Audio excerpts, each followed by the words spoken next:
نبی پاک صلی اللہ علیہ وسلم کے مدینے آنے سے پہلے ایک شخص تھا، عبداللہ بن ابی سلول اس کا نام تھا۔ تو مدینے والے لوگ اس کو اپنا پیشوا مانتے تھے، اوس بھی خزرج بھی، اس کی تاج پوشی بھی کی، بڑی اس کی منتا تھی۔ جب حضور آ گئے تو اس کا کاروبار بند ہو گیا۔ اب اس کے حالات جب خراب ہوئے تو اس نے پتہ کیا کیا، جھوٹ موٹ کا کلمہ پڑھ لیا، جھوٹ موٹ کا، اور منافقوں کا ایک ٹولہ اس نے تیار کر لیا جس کا قرآن مجید نے سورہ منافقون میں ذکر کیا۔ ایک جنگ کا موقع تھا، نبی پاک صلی اللہ علیہ وسلم تشریف لے گئے تو عبداللہ بن ابی سلول بھی چلا گیا۔ حضرت عمر فاروق رضی اللہ تعالیٰ عنہ کے ایک غلام تھے، وہ پانی لینے کنویں پہ گئے۔ ادھر سے انصار میں سے، چونکہ حضرت عمر کے غلام مہاجر تھے، انصار میں سے ایک شخص پانی لینے پہلے سے آیا ہوا تھا۔ پانی بھرنے میں کوئی اختلاف ہو گیا، جھگڑا ہو گیا، مار کٹائی تک نوبت آ گئی۔ حضرت عمر کے غلام نے کچھ چیز مار دی، اس شخص کو زخمی ہو گیا۔ اس نے پکارا، عبداللہ بن ابی سلول نے سمجھا کہ موقع اچھا ہے، دوڑا ہوا آیا اور آ کر اس نے کہا، سارے مدینہ بھاگ کے آؤ، جلدی آؤ۔ بڑے غلط جملے استعمال کیے، کہنے لگا اگر ان لوگوں کو تم اپنا بچا کچا کھانے کو نہ دیتے مہاجروں کو تو آج یہ تمہارے سر پہ نہ بیٹھتے، معاذ اللہ۔ اس نے کہا کہ معاذ اللہ، اب ان کو بچا کچا نہ دیں تو یہ ہمارے سر پہ نہ بیٹھتے۔ شور کیا اس نے، پکارا، مہاجر سارے اکٹھے ہو گئے، انصار سارے آ گئے۔ جب انصار آئے تو مہاجرین کو بھی پکارا، مہاجر بھی آ گئے۔ اب وہ گتھم گتھا ہونے لگے تو کسی نے جا کے محبوب پاک کے کان میں کہا، یا رسول اللہ، وہاں تو مہاجر انصار لڑنے لگے، وہ پرانی لڑائیاں پھر سے جاگ گئی ہیں۔ نبی پاک تشریف لائے، حضور نے وہاں لفظ بیان کی، فرمایا یہ تم نے کیا جاہلوں جیسا کام شروع کیا ہوا، یہ کون سا کام ہے؟ اللہ کرے ہم سب اس کام سے باز آ جائے، آمین تو کہنا۔ کہا میرے رسول پاک علیہ الصلوۃ والسلام نے فرمایا جاہلوں جیسے کام کر رہے ہو، صلح کرائی، بات رفع دفع کرائی، چلے گئے، معاملہ ٹھنڈا ہو گیا۔ لیکن عبداللہ بن سلول نے کہا کہ میں یہ موقع خالی نہیں جانے دوں گا، پھر گیا اور جا کے انصار مدینہ سے کہنے لگا ایک دفعہ جا لینے دو مدینے، تم نے میری بات نہیں نہ سنی، تو وہاں بڑے سردار بیٹھے ہیں ان سے بات کروں گا، اور معاذ اللہ ثم معاذ اللہ ہم ان بے عزت لوگوں کو مدینے سے نکال دیں گے، وہاں صرف عزت والے رہیں گے۔ یہ غلط جملے اس نے ادا کیے جس کو قرآن پاک نے سورہ منافقون میں بیان فرمایا۔ اس نے یہ بات کی، ایک صحابی تھے حضرت زید رضی اللہ تعالیٰ عنہ، وہ سن رہے تھے، آ کے عرض کی، یا رسول اللہ صلی اللہ علیہ وسلم، عبداللہ بن ابی سلول تو اس طرح کہہ رہا ہے کہ مدینے جا کے عزت والے دوسروں کو نکال دیں گے، اور تم اگر اپنا بچہ انہیں نہ دیتے تو معاذ اللہ آج یہ ایسا نہ کرتے۔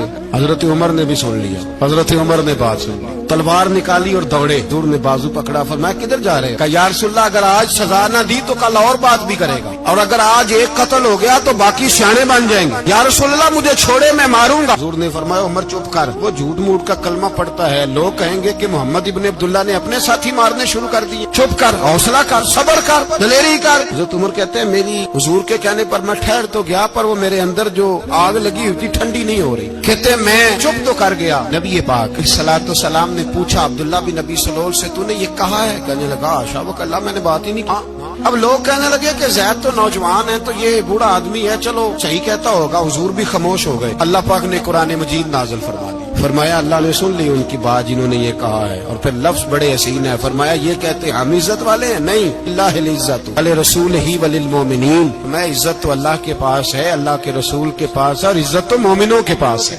مومنین کے پاس عزت ہے۔ یہ قرآن پاک نے سارا مضمون بیان کر دیا کہ عبداللہ بن ابی سلول غلط کہتا ہے اور حضرت زید صحیح کہتے ہیں۔ حضور نے کچھ نہیں فرمایا، جا رہا ہے قافلہ۔ اب مدینے کی سرحد آ گئی نا، حدود مدینہ منورہ کی شروع ہوئی، تو عبداللہ کا اپنا بیٹا، اس کا نام بھی عبداللہ بن عبداللہ تھا، اپنا بیٹا اس کا بڑا مخلص جانثار غلام تھا میرے رسول پاک صلی اللہ علیہ وسلم کا۔ وہ تلوار لے کے مدینے کی حد پہ کھڑا ہو گیا، کہنے لگا میرے باپ نے اتنی بے مانی کے لفظ کہے کہ میں ان کو نکال دوں گا، کہے اپنی زبان سے کہ میں ذلت والا ہوں، رسول پاک کو اللہ نے بڑی عزت عطا فرمائی، کہے ورنہ میں تیری گردن کاٹ دوں گا۔ بول، اے حضور بھی عزت والے اور نبی پاک کے غلام بھی عزت، کہے اپنی زبان سے، کہے میرے رب کا یہ فرمان ہے وَرَفَعْنَا لَكَ ذِكْرَكَ، ابھی میں خود تیرے لیے تیری شانوں کو بلند فرما دوں گا۔ تو کہا تو دشمن ہو کے کہنے لگا میرے بیٹے مجھے معاف کر دے، مصطفیٰ تو بڑی عزتوں والے ہیں کہ غلام شانوں والے۔ جب بیٹا تلوار لے کے سامنے کھڑا ہوا، شہرت ہوئی، اب نبی پاک نے حضرت عمر کی طرف دیکھا،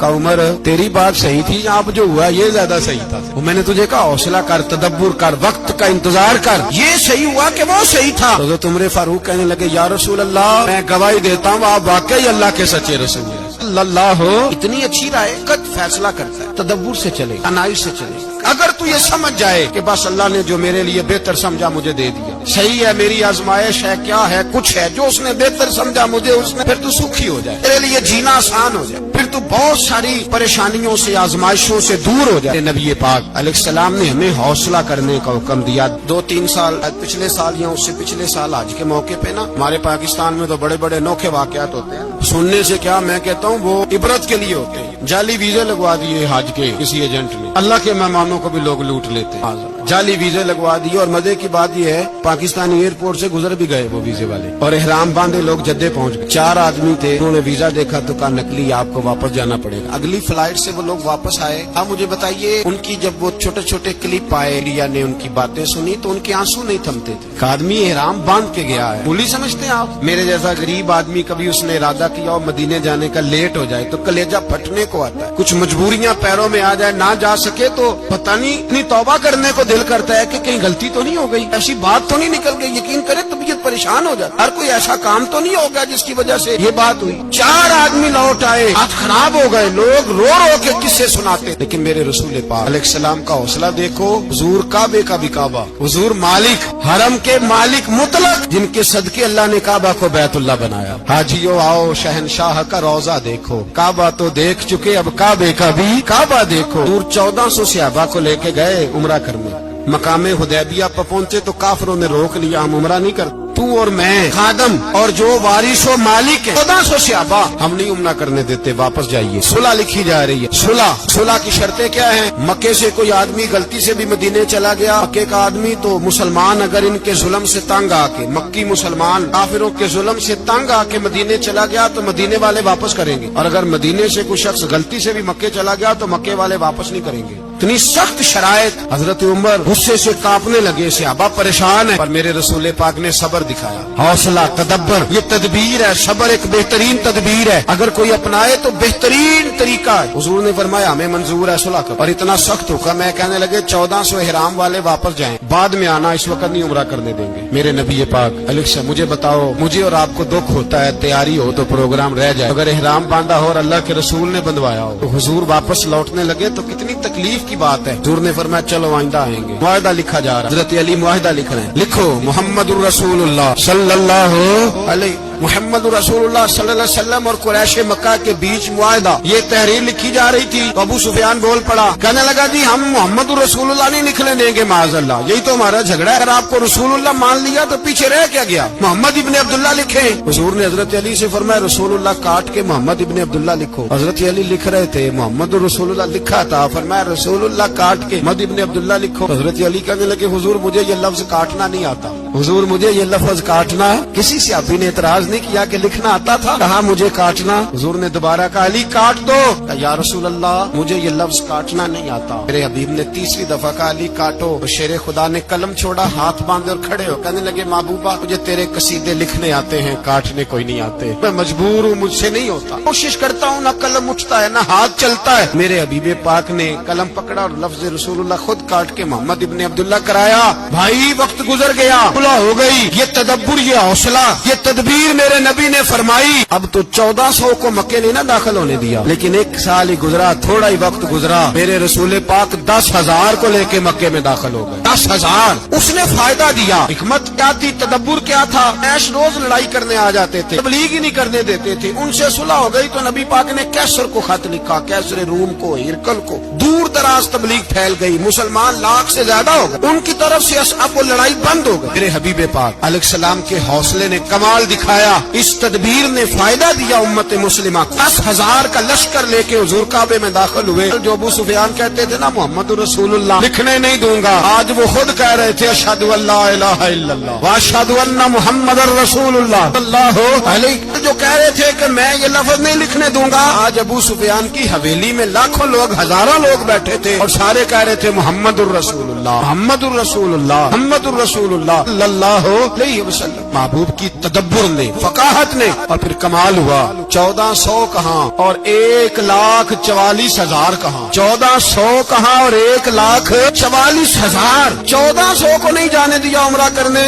رسول پاک 1,44,000 کو لے کے حج کرنے چلے گئے. حضور نے حج کیا، ہر طرف لبیک لبیک کی صدائیں بلند ہوئی. میرے نبی پاک کا تدبر ہے، حوصلہ ہے. اگر وقتی طور پہ حوصلہ کر جاؤ گے، دلیری کر جاؤ، آنے والا وقت آسان ہو جائے. حوصلہ نہیں، صبر نہیں، خون نہیں. 2-4 باتیں، یہاں تک کہ لوگ ابا جی کی بات برداشت نہیں کرتے. ایسے جملے کہہ دیتے ہیں جو دوبارہ پلٹ کے نہیں آتے. ماں کو لفظ نہیں بولتے، باپ کی روح تک تلنی کر دیتے ہیں وہ جملے. لیکن لوگ اس وقت حوصلہ کرنے. عام پنجابی لوگوں نے تو گنجائش ہی بڑی دے دی ہے. کہتے ہیں بچہ ہے جی، ایک ہی ہے، ایک میں حوصلہ کرے کی ہے ماشاءاللہ. اگر جوان ہو گیا تو کہتے ہیں گرم خون ہے، مکہ کب.